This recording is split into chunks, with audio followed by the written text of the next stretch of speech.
Alright, so previously natutunan natin kung paano natin malalaman yung distance between 2 points by plotting it dito sa ating plane coordinate, no? And then after nating ma-plot yung mga points, tinitignan natin kung ilang units meron in between ng ating points para malaman natin yung distance nila. Well, this time, ang matututunan natin is how to find the distance between 2 points in a horizontal or vertical position, no? Without even plotting it sa ating plane coordinate. We can do calculation para malaman natin yung distance between 2 points.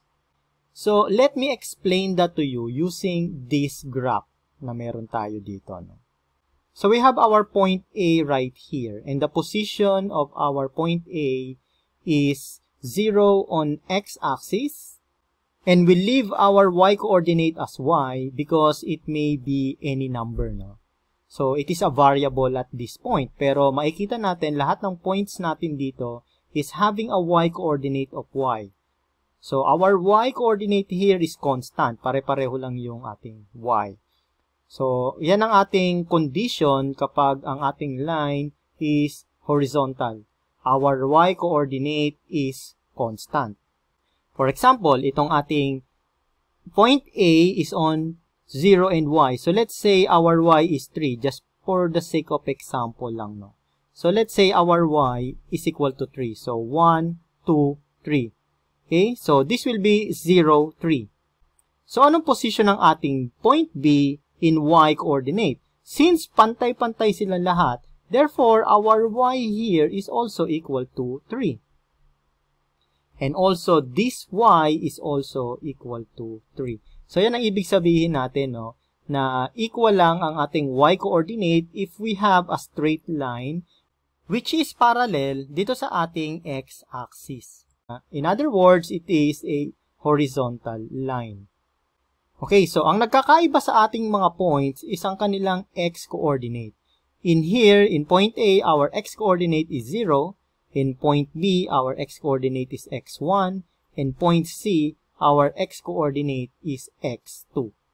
So, our x here are variables, no? We have x1, which can be any number, and x2, which can be any number, no? Any positive number to be specific, no? On this particular case.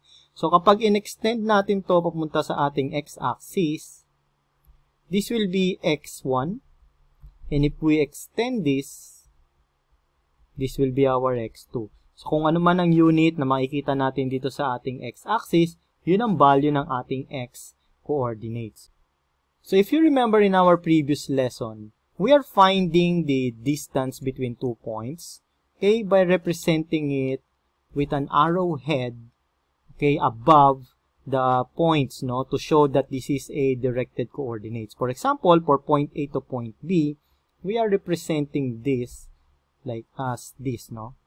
AB with the arrowhead above. It means we are measuring it from point A to point B. Okay?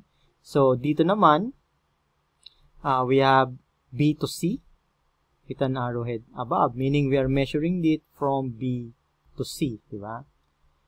And, para naman sa distance natin from A to C, we are writing this as AC with an arrow above. If we want to know what is the length from point A to point C, we are writing this as AC. So, ano yung value ng AC natin? We don't know because it can be any number. At this case, everything is a variable, di ba? So, we know that AC is also equal to AB plus BC, di ba? Napag-aralan na natin yan sa previous subject natin, no? So, I will just write this as this is equal to AB plus BC. Okay, so we learned this already before, so hindi na natin kailangan masyado pang elaborate, no? Now, on this example, kung makikita ninyo, I wrote this as a solid line. Okay, yung point B to C. While yung point A to B, I write this as a broken line. Because our task right here is to find ano ba yung distance between point B to point C. So, ito yung ating required dito sa ating example, no? Kasi gusto natin malaman ano ba yung distance from point B to point C.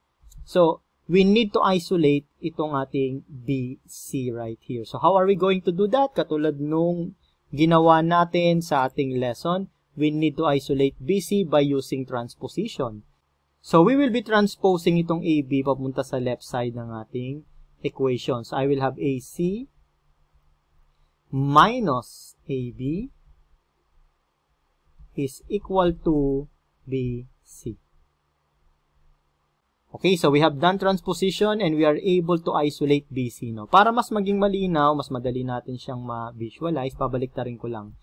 I will put BC on the left side of the equations. I will have BC is equal to AC minus AB. So from this equation, nakikita natin na malalaman lang natin yung length from B to C if we know what is the length from A to C and A to B. Kailangan alam natin yung mga length na yan para makuha natin yung BC. Now, how are we going to apply yung mga natutunan natin in order to find this length?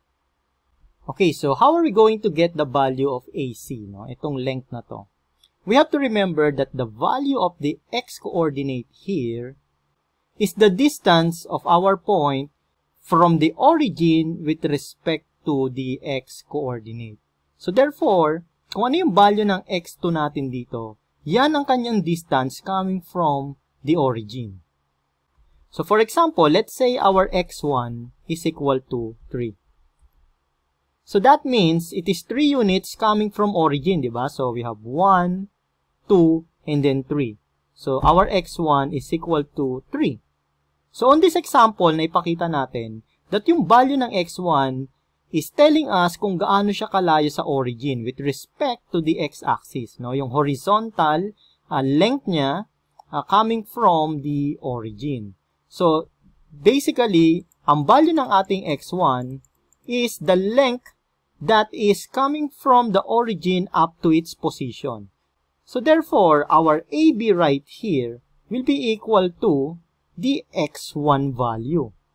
Because yung length ng ating AB is measured on the horizontal direction, di ba? So, it will be the value of our x-coordinate. So, let us do that here. We have BC. Okay? Ito yung ating required, the length from B to C. So, alam natin yung AB, this AB, is equal to the value of our x-coordinate ng point B, which is x1. So, we have here minus x1. Okay?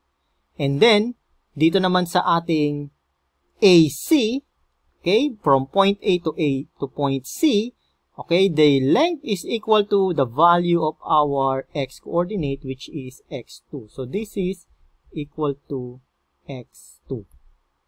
Okay? So, in order to find the distance between B and C, you need to subtract the value of the x-coordinate of our point C to the value of x-coordinate of our point B. So, let us make an example. No? Let's say our point C is located in 6y. Okay? So, our y is constant. It's horizontal here. Our point B is located in 3y. And then, our point A is located in 0y. So, constant yung y natin. So, we have an horizontal line right here. Ang pinagkaiba lang, alam na natin ngayon, yung value ng ating x1 at x2. So, ang value ng ating x2, which is in point C, will be equal to 6. Okay, so this is equal to 6. And then, ang value ng ating x1 will be equal to 3 because this is the x-coordinate of our point B. So, x1 is equal to 3. Okay? So, our x1 is 3 units coming from the origin. So, we have 1, 2, and this is equal to 3. And our x2 is 6 units coming from the origin. So, 1, 2, 3, 4, 5, and then 6. Okay? So, this is our x2. So, now we need to know what is the distance between x1 and x2, which is point B going to point C. So, kung bibilangin natin, katulad ng previous na procedure natin, we will know that the distance between B and C on this example is 1, 2, 3. So, their distance is equal to 3. Okay, so, BC is equal to 3 if you're going to count. But we are going to use this equation. So, what is the distance between B and C? So, we have BC is equal to x2 minus x1. Okay, so BC is equal to, what is our x2? Our x2 is equal to 6 minus, what is our x1? Our x1 is equal to 3. So our BC, which is equal to 6 minus 3, is equal to 3 units. So therefore, ang sagot natin is kapareho lang nung binilang natin, no? So this is a correct answer. So tama yung ginawa nating formula na nandito. So we need to take note of this formula. Gagamitin natin yan sa marami pang pagkakataon. Now, it will be the same kahit na we are using it in a vertical lines. So let's say we have here a vertical line. On this case naman, our x is constant. Okay, so ibig sabihin, if our x is equal to 3, for example, ang point C natin, x is also equal to 3 at ang ating point A is also equal to 3, yung ating x coordinate. Okay, so on this example, gusto natin malaman what is the distance from point A going to point C. So ito yung kailangan nating malaman, no? So AC. So kung maalala ninyo sa previous example, nag-compute tayo ng distance wherein yung x-coordinate ng ating point A is already equal to 0. So it will be easier to count or to calculate if our base point is coming from 0. But on this case, our point B, which is having y-coordinate which is equal to 0, is placed in between point A and point C. Kaya medyo mas mahirap siyang i-compute compared kanina, no? However, kapag nagbibilang tayo or nagko-compute tayo, we should always start from 0. Okay? So, in our y, we need to count from B to C, and in our x, we need to count from B to A. So, what is the distance of our points A to C? This is equal to the length from B to C plus the length from B to A. Okay? Well, we have to remember that on this example, we are working on directed lines. So, we have to be mindful dito sa ating direction ng ating pagmi-measure ng length, no? So, we have AC. What is the distance from B to C? Okay, this will be equal to y2. And bakit siya naging y2? Katulad nung in-explain natin kanina, no? The y-coordinate represents the vertical distance of the point in reference to the x-axis. Therefore, it shows us kung gaano ba kalayo yung ating point sa ating x-axis. So, in this particular example, yung ating point C, which is having a y-coordinate of y2, that is actually the distance of our point C with respect to the x-axis. It has a distance of y2. And that is why this is equal to y2. At para naman dito sa ating distance from B to A, since it is going downward, so our sign will be negative. And so, the distance from 0 to y1 is equal to y1. Okay? Again, as an explanation, yung value ng ating y-coordinate is telling us kung gaano siya kalayo dito sa ating horizontal line ng ating x-axis, no? So, ito yung kailangan nating tandaan na formula whenever we are finding the distance, okay, between 2 points na naka-align siya vertically. So, magbibigay tayo ng example, no, para mapakita natin how to apply. Let's say our point A is in x negative 2. Our B is in x 0. And our C is in x positive 3. Okay? So, para maging malinaw yung ating sagot, lagyan natin ng mga scales itong ating line. Para naman kung makalculate na natin yung sagot, we can also count para ma-verify natin kung tama ba yung naging sagot natin. Our A is positioned in X and our Y is negative 2. So, this is negative 2. So, we have negative 1 here. And we have negative 2. And dito naman sa ating point C, we have positive 3. So, vertically, positive 3 siya. So, 3 units. So, 1, 2, 3. So, we have 3 here. So, 1, 2. So, kung bibilangin natin yung distance niya coming from point A to C, okay, our distance will be 1, 2, 3, 4, 5. So, our answer here is 5 units. Okay, so kung gusto natin malaman kung gaano kalayo yung point A sa point C.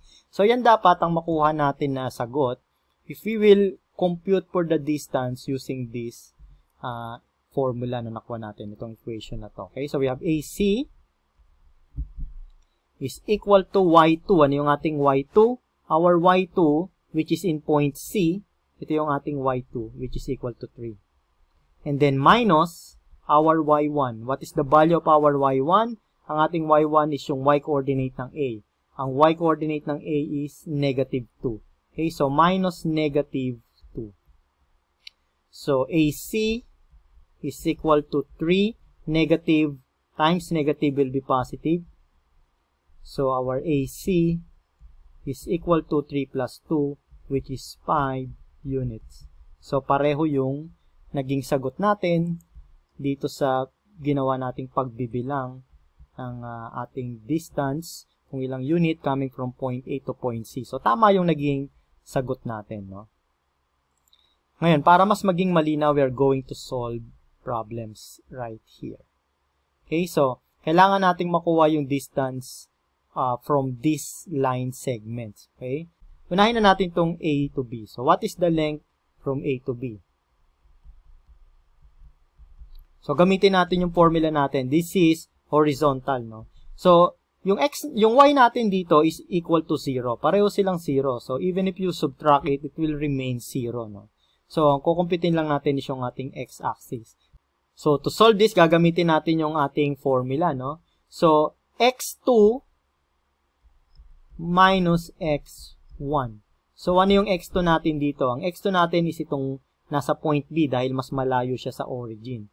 Okay, yun ang ating x2. So, our x2 here is equal to 5 minus our x1, which is equal to 1. So, our AB is equal to 4. Okay, so yan ang sagot natin for this example.